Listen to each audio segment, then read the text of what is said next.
On aborde un sujet sensible aujourd'hui sur ce plateau, les libérations conditionnelles. L'éventualité d'une demande introduite en bonne et due forme par Marc Dutroux remet la question au cœur de l'actualité. Alors, quelles sont les règles pour obtenir une libération conditionnelle? Ces libérations sont-elles vraiment efficaces? Oui, non, pourquoi? Et puis surtout, quid des victimes une fois les criminels libérés? Quelques-unes des questions que nous nous posons ce soir. Bienvenue dans Versus sur BX1.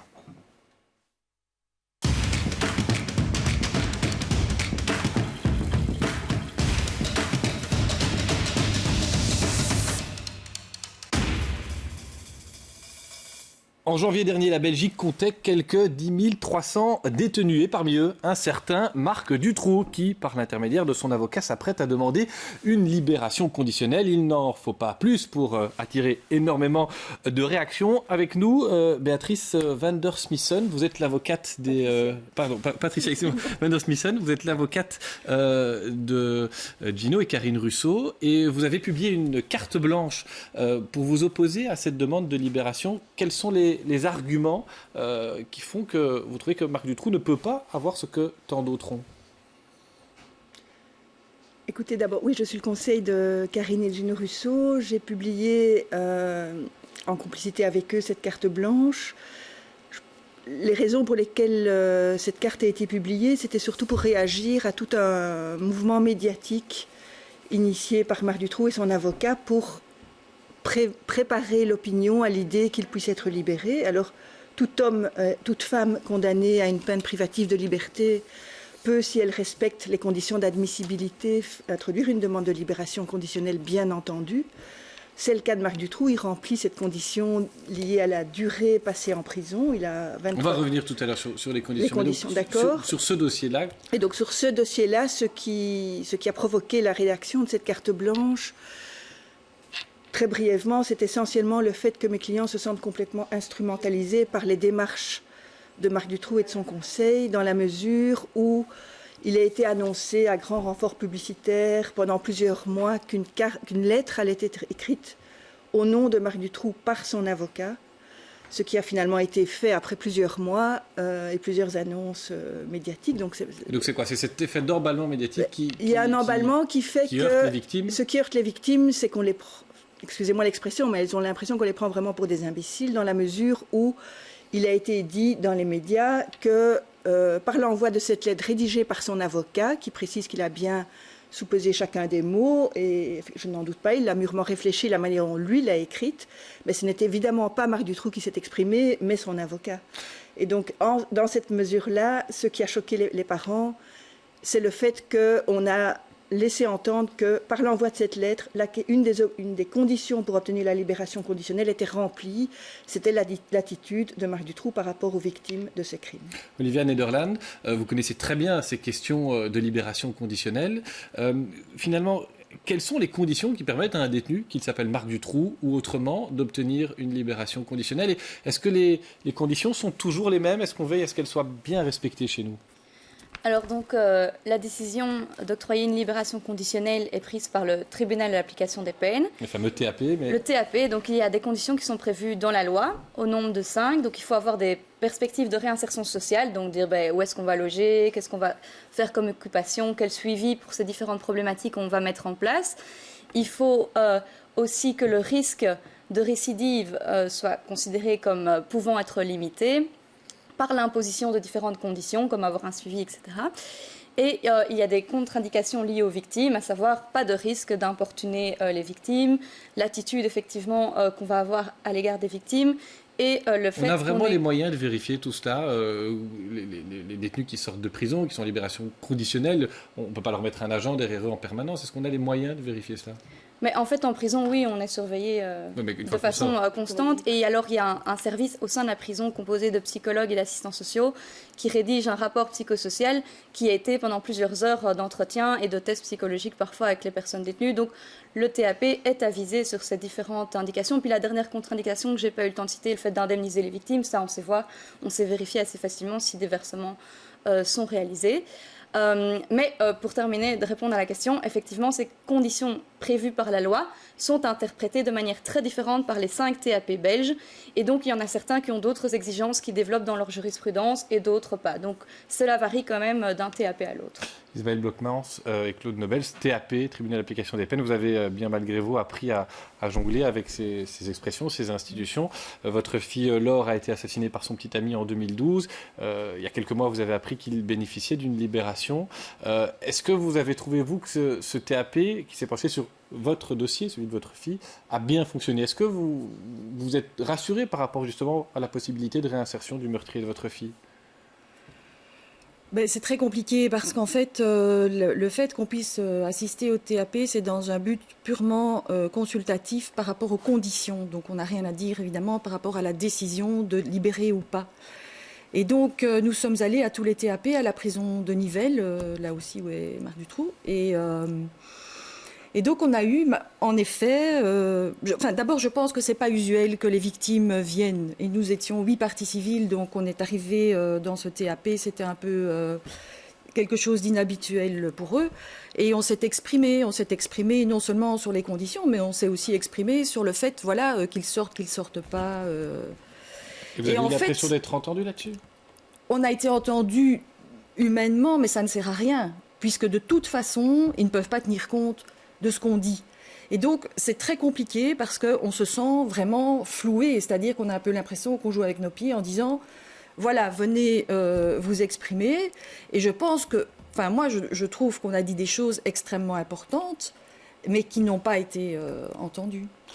Claude Nobel, vous voulez ajouter quelque chose sur ce que vous avez ressenti au moment où vous avez appris la libération du meurtrier de votre fille? On en a parlé sur BX1, mais voilà, c'était quelque chose que vous aviez du mal à comprendre. On ne vous a pas expliqué à vous, finalement, victime, ce qu'il en était? Il n'y a pas de place pour vous dans la pédagogie de la justice, si je puis dire?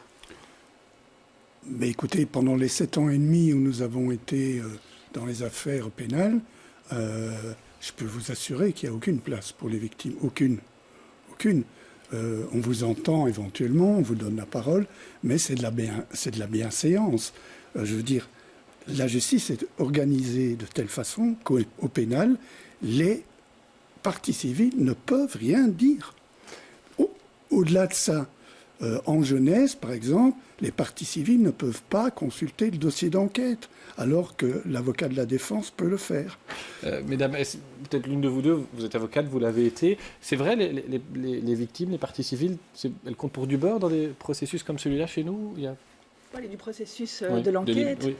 Après l'affaire Dutroux, vous le savez, on a modifié la loi. On a ici des victimes qui nous disent... Non, mais avant le tribunal d'application des peines, on a ouvert des droits aux victimes à partir du moment où elles se constituent partie civile, pour avoir accès au dossier et pour, après avoir pu consulter le dossier lorsque le juge d'instruction les y autorise, éventuellement, si elle l'estime utile, demander des devoirs d'enquête. Donc ça, c'est un droit nouveau pour les victimes suite à l'affaire Dutroux. Donc c'est une place qu'on leur a laissée. Maintenant, c'est vrai. Mais pas en jeunesse. Pas en jeunesse, effectivement. Parce qu'on ne peut pas se porter partie civile contre un jeune. Exact. Donc on n'a pas accès au dossier. Oui, dans votre cas, vous avez tout à fait raison. Mais est-ce que quelque part, Olivia Nederland, on a une place qui est celle qu'elle pourrait être pour les victimes? Ou est-ce que, une fois que la machine se met en place, eh bien, elle est tournée autour de ce qui doit, in fine, être une sanction, prison ou autre? Mais oui, la justice pénale tourne autour de l'auteur. On a beau donner une place à la victime, je pense que tant qu'on ne change pas fondamentalement notre justice, par exemple en une justice davantage restauratrice, on restera avec les mêmes frustrations parce que sur l'infliction d'une peine et sur l'exécution de cette peine, certes on peut entendre la victime, mais ça ne concerne pas malheureusement la victime, c'est entre la société et l'auteur que ça se joue, parce que c'est ça la justice pénale telle qu'elle est conçue. Mais est-ce que... Mais moi justement, je voudrais dire quelque chose là-dessus de très important, c'est le rôle de la peine. Parce qu'en fait, justement, ce que vous dites, c'est exact. Le centre de gravité, c'est l'auteur. Tout se construit autour de l'auteur. Pour moi, une peine dépasse aussi l'auteur. Bien sûr que... Elle doit servir d'exemple Mais oui, une peine, ça traduit quand même les valeurs de notre société. Quand quelqu'un tue quelqu'un d'autre, qu'est-ce qu'on envoie comme message dans notre société? Chaque décision de peine, c'est une traduction des valeurs de notre société. Ça sert aussi aux victimes. Pas pour apaiser leur souffrance. Bien sûr que la peine, c'est le discours ambiant. elles souffrent, ça n'apaisera jamais leur souffrance. Notre souffrance, c'est une chose. Mais le sentiment de justice ou d'injustice, la dignité de notre fille, ça sert aussi à tout ça. Les jeunes, ça les rassure. À combien d'enfants, je n'ai pas dit, de notre entourage, quand ils demandent, ils disent des enfants de 6 ans, il est en prison maintenant. Moi, je disais oui. Comment voulez-vous que j'explique à un enfant qu'il a tué ma fille et qu'il n'est pas en prison? Est-ce que les libérations conditionnelles, je veux dire, fonctionnent en termes de réinsertion? Est-ce que c'est efficace? Parce que vous nous avez fixé, Mme Nederland, tout à l'heure les règles, mais est-ce que fondamentalement, on a des éléments, ou en tout cas quelque chose qui nous indique que ça fonctionne bien et que les détenus qui sortent en libération conditionnelle se réinsèrent mieux que ceux qui vont à fond de peine, comme on dit, donc qui terminent vraiment leurs 15 ans, 20 ans de prison? Alors, dans des études menées à l'étranger, on a montré qu'une sortie préparée et accompagnée menait effectivement à moins de récidives qu'une sortie à fond de peine. On se retrouve à la sortie de la prison sans aucun accompagnement, aucune aide. Mais en Belgique, on a malheureusement très peu de recherches parce qu'il y a très peu de statistiques et très peu de recherches financées sur le sujet. Donc voilà, on n'a pas les chiffres, mais c'est un choix ou c'est parce qu'on se tient à notre philosophie? C'est un choix financier qui est fait parce que il n'y a pas l'Institut national de criminalistique et de criminologie a peu de chercheurs et il y a surtout un gros problème de publication de statistiques judiciaires et pénitentiaires en Belgique. Et pas d'accompagnement, peut-être Mme van der Smissen, pour les détenus qui vont à fond de peine, ils sortent vraiment, une fois qu'ils ont purgé leur peine, débrouille-toi? Il y a des accompagnements, mais sur base volontaire. Il n'y a pas d'aide contrainte et de suivi par un assistant de justice. Mais alors, donc là, c'est à la demande des personnes détenues. J'ai quand même une question, parce que en préparant ce dossier et ce débat, j'entends partout que la prison rend pire. Qu'énormément de gens qui rentrent en prison ressortent pire parce qu'ils sont confrontés à des truands, à des personnes qui ont parfois un pédigré bien plus lourd que le leur. Alors est-ce que vous pouvez comprendre que ça choque des victimes, des citoyens, qu'on dise mais finalement on va essayer de libérer des gens un peu plus tôt que ce à quoi ils ont été condamnés? Est-ce que c'est bien conséquent, ça? Sur la question qui rend pire, vous aviez quelque chose à dire. J'ai quelque chose à dire après, si vous permettez. Je vous en prie. Mais je veux dire, ça choque pas que le système de l'exécution des peines est peu connu et du coup, ça choque pas seulement les citoyens, mais aussi même les juges qui fixent les peines. Et parce que on pense, il y a cette idée qu'en dessous de 3 ans, par exemple, on ne va jamais en prison, qui est en fait fausse en pratique, où on dit toutes ces croyances et ces méconnaissances de l'exécution des peines font que déjà les juges fixent des peines plus élevées en amont. Et donc je pense qu'il y a un effort. Les juges tiennent compte du fait que le détenu demandera une libération conditionnelle quand il aura purgé la peine de sa peine. Les juges du fond tiennent compte des dates auxquelles on va pouvoir demander une libération conditionnelle ou auxquelles les personnes condamnées à peine en dessous de 3 ans seront libérées. Donc il y a déjà ça, donc les juges en tiennent compte aussi et se posent aussi des questions par rapport à ça. Donc il y a vraiment un effort d'éducation à faire par rapport pour rendre compréhensible. Et ça, c'est le rôle de qui, Patricia van der Smissen? C'est l'avocat qui doit dire, l'avocat de la partie civile qui doit prévenir peut-être ses clients que le juge tient compte d'une possibilité de libération conditionnelle? Ça fait partie du travail, entre guillemets, informel de l'avocat? Informel, je pense, oui. On prévient évidemment les clients de la manière dont les jugements risquent d'être rendus, enfin, pourraient être rendus. Mais sur la question des prisons et de la vie dans les prisons, je crois qu'on est unanime, enfin quasiment, et certainement autour de la table ici, à dénoncer l'inhumanité du monde carcéral, la surpopulation, le fait qu'il y a, et je ne parle pas des dossiers dont on vient de parler, mais il y a évidemment beaucoup de gens, à mon avis, qui ne devraient pas se retrouver en prison, donc des peines inutiles ou des peines trop lourdes. Et puis il y a, et ça il faut le dénoncer, et il faut mettre des moyens, et il faut trouver des solutions alternatives à la prison. On parle de justice réparatrice. C'est possible dans une multitude de cas, je crois. Maintenant, pour les cas les plus graves, comme des crimes graves et répétés, et en plus avec des récidives, commis par des gens qui sont diagnostiqués incapables de compassion, psychopathes, dangereux, je crois qu'il n'y a pas le choix, et que ces personnes-là, il faut admettre qu'il faut en tout cas protéger la société et éviter qu'ils commettent d'autres crimes. C'est une des conditions de la loi, c'est d'empêcher le risque de récidive de commettre des crimes graves. Claude Nobel, c'est audible ça quand on est une victime survivante, que voilà, la société ne parvient pas à gérer certaines personnes et qu'à un moment donné elles devront être libres. C'est un discours qui est intelligible quand on est une victime? Mais je trouve que le raisonnement part souvent à l'envers, c'est-à-dire que parce que certaines prisons sont des cloaques, et ça tout le monde le sait, pour cela il faudrait retirer la sanction. si vous voulez, c'est un raisonnement à l'envers. C'est-à-dire que améliorons les prisons, améliorons les conditions de détention, et à ce moment-là, la sanction reprendra tout son sens. Moi, je voudrais vous dire une chose, c'est que j'ai un peu lu là-dessus. Voilà, on vient de la loi du talion, on est passé par où on tenait compte de la victime. C'était simple.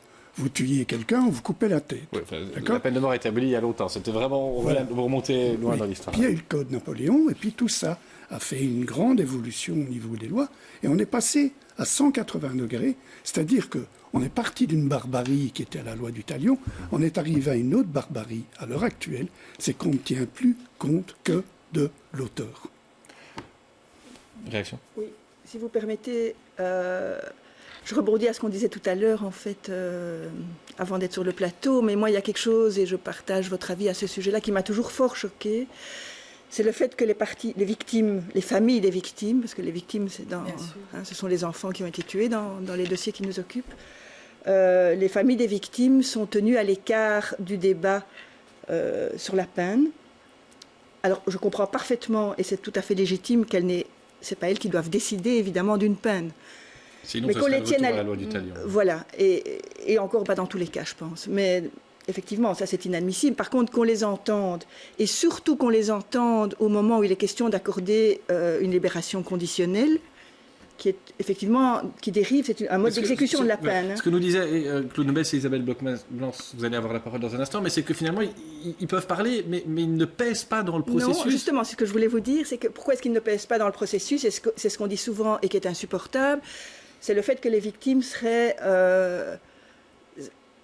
prises par l'émotion et donc ne pourraient pas raisonner. Et cette espèce d'opposition émotion-raison, je trouve que pour la plupart des personnes, elle est insupportable à entendre. Bien sûr qu'il y a des gens, même qui ne sont pas victimes, qui ne raisonnent pas ou qui raisonnent, disons, d'une manière Moi, je vais encore dangereuse. C'est insultant. C'est insultant. C'est absolument insultant de dire ça. à quelqu'un, parce que vous avez subi une tragédie, vous ne pouvez plus penser et vous ne pouvez plus réfléchir. C'est totalement insultant. Et c'est disqualifiant parce que dans le discours, on nous disqualifie en disant voilà, vous êtes victime, de toute façon, vous, ça vous rendra pas votre fille. Enfin, on a été sur un plateau concurrent là il y a quelques temps. C'est exactement ce que l'avocat de l'auteur dit. Ce ne sera jamais assez pour eux, 4 ans, 44 ans. Enfin, et donc il y a un certain mépris même parfois pour les victimes. Infantilisant. Oui, disqualifiant. Olivia Nederland, est-ce qu'il y a d'autres systèmes qui pourraient être inspirants pour la Belgique? Parce qu'après tout, on l'a dit, on a cité beaucoup en début de débat les tribunaux d'application des peines qui ont été vraiment mis en place après l'affaire Dutroux. Est-ce qu'il y a d'autres systèmes qui pourraient inspirer la Belgique, qui soient comparables, on va dire? Il y a d'autres... En termes de pays comparables, je ne parlais pas des États-Unis. Oui, mais donc en matière de libération conditionnelle ou de libération conditionnelle. Pour la libération conditionnelle et l'exécution des peines, oui, il y a d'autres pays qui développent d'autres systèmes. Il y a des pays qui vont dans la libération, enfin qui n'ont pas de peine à perpétuité, mais on fait toujours une certaine durée. Il y a des pays où on va sortir automatiquement à une certaine date et avec un accompagnement d'office, donc tout le monde finit par sortir accompagné. Mais il y a aussi en amont le fait que dans beaucoup de pays, on a une diversité de prisons qui font qu'on a des prisons ouvertes, beaucoup plus de prisons ouvertes ou avec des régimes plus différencié que le parc carcéral belge qui est fort centré sur des prisons fermées et sécuritaires. Donc il existe plein d'autres possibilités. Et en ce qui concerne les victimes, il existe aussi d'autres pays qui développent des justices ou des mécanismes de justice à côté de la justice pénale qui sont plus restauratrices parce que, bon, je pense que d'une part... la justice pénale n'est pas une réponse pour les personnes victimes, on a fait le constat, mais il y a des choses qui sont prévues en Belgique, mais qui sont aussi sous-exploitées, parce qu'il existe des possibilités de médiation à côté de la justice pénale, mais qui sont insuffisamment exploitées. Et puis les victimes n'ont pas toutes les mêmes besoins. Certaines victimes, dans les dossiers où on ne sait pas grand-chose, ce qu'elles veulent avant tout, c'est la vérité. Et là, la justice pénale est en opposition avec ça, puisque c'est difficile pour l'auteur de finalement offrir cette vérité quand on sait qu'il y a une peine qui nous pend au nez. Et donc, il faut identifier les besoins et créer d'autres mécanismes qui répondent aux besoins des victimes après les avoir identifiés. Oui, moi je voulais parler aussi des libérations conditionnelles durant le processus judiciaire, puisque c'est arrivé donc dans notre situation. Et en fait, donc, si vous voulez, on a donc la jeunesse s'est dessaisie. Donc on a un meurtrier. Il avait 17 ans au moment où il déclenche votre des fille. faits. Donc en appel, la juge de la jeunesse se dessaisit. Et voilà qu'il veut aller commencer des études à l'ULB. Donc c'est un meurtrier en aveu, non jugé. Il est inscrit à l'ULB. Et à l'ULB, il se fait évidemment qu'il y a plein d'amis et d'amis de Laure, donc notre fille, qui étudie là, dont une qui est partie civile et qui est dans le bâtiment juste à côté. Et donc, à ce moment-là, pour elle, c'est évidemment traumatisant, ne fût-ce que de le voir, de le croiser. Nous faisons faire des rapports, nous allons voir les autorités, etc. Nous faisons faire un rapport par la psy de l'aide aux victimes pour demander que ça s'arrête, qu'ils doivent quitter ce campus. Eh bien, ça a été accepté. Et puis, ils sont tout de suite allés en appel, donc le meurtrier et son avocat. La chambre des mises en accusation a dit qu'il peut terminer son année.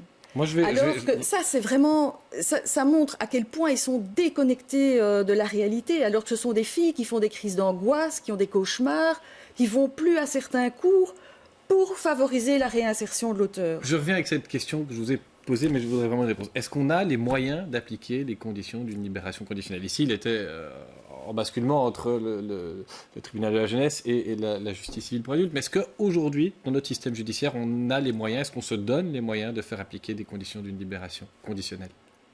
Mais les conditions d'une libération conditionnelle visent globalement la non-récidive et la réinsertion des personnes dans l'intérêt de la société globalement, pas seulement de l'auteur. Est-ce qu'on a les moyens? Mais les moyens ne doivent pas être donnés que par la justice. Les moyens de la justice sont bien sûr insuffisants, il y a trop peu d'aide à la réinsertion, mais je pense qu'il y a une responsabilité collective aussi de se dire, est-ce que nous, en tant que citoyens, on va louer notre appartement, on va donner du travail à un ex-détenu, à quelqu'un qui a un casier judiciaire, parce que je pense que tant qu'il n'y a pas une société qui accepte aussi aux personnes de pouvoir se réinsérer après la prison, on va continuer dans un engrenage qui est compliqué pour pouvoir satisfaire la fonction de réinsertion que doit avoir la peine.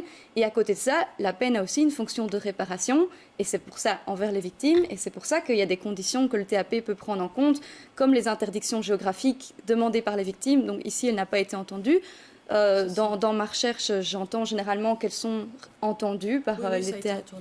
Au niveau géographique, oui. Voilà, par exemple, pour ne pas faire les études au même endroit qu'un proche de la victime, ce sont des demandes qui sont généralement entendues. Okay. Mais donc, c'est sûr qu'il faut développer davantage de moyens pour la réinsertion et la réparation encore. Je voudrais juste dire, je trouve qu'il faut être un peu plus carré et arrêtez de tourner autour du pot. Ça fait déjà 3 fois que vous posez la question. Non, il n'y a pas de mesures réelles de contrôle des détenus qui sont en libération conditionnelle. Il n'y en a pas. Patricia van der Smissen, les détenus sortent sans véritable contrôle. Vous m'avez appelé parce que j'ai écrit une carte blanche. Je vous rappelle que Marc Dutroux a été condamné en 89 pour les enlèvements et viols avec séquestration de 5 jeunes femmes et jeunes filles mineures. Viol filmé par son ex-épouse Michel Martin pour une partie. Il a bénéficié d'une libération conditionnelle en 1992. En 1995... Pardon ? Il récidive. Et il récidive très lourdement et de plus en plus, puisque en 1995, vous le savez... Très honnêtement, ça vous donne envie encore d'y croire, vous, comme professionnel de la justice? Vous vous dites, pas après un cas pareil, il y a quelque chose à voir en profondeur, vous avez encore la foi? C'est un des cas exceptionnels, il n'y en a quand même pas beaucoup comme ça en Belgique. Hein. Donc... Olivier Nederland qui... Mais je veux dire, forcément, les cas médiatisés sont les cas d'échec. Et donc, je pense qu'il y a vraiment, et c'est pour ça on revient à la question de la recherche et des statistiques, je pense qu'il y a quelque chose à montrer de tous les dossiers qui se passent bien. On dit les gens sortent de prison pire et plus mauvais. Il y a aussi tout un nombre de personnes qui s'en sortent, qui se réinsèrent et qui font des démarches de réparation à la victime. Mais ces dossiers-là, on n'en parle jamais.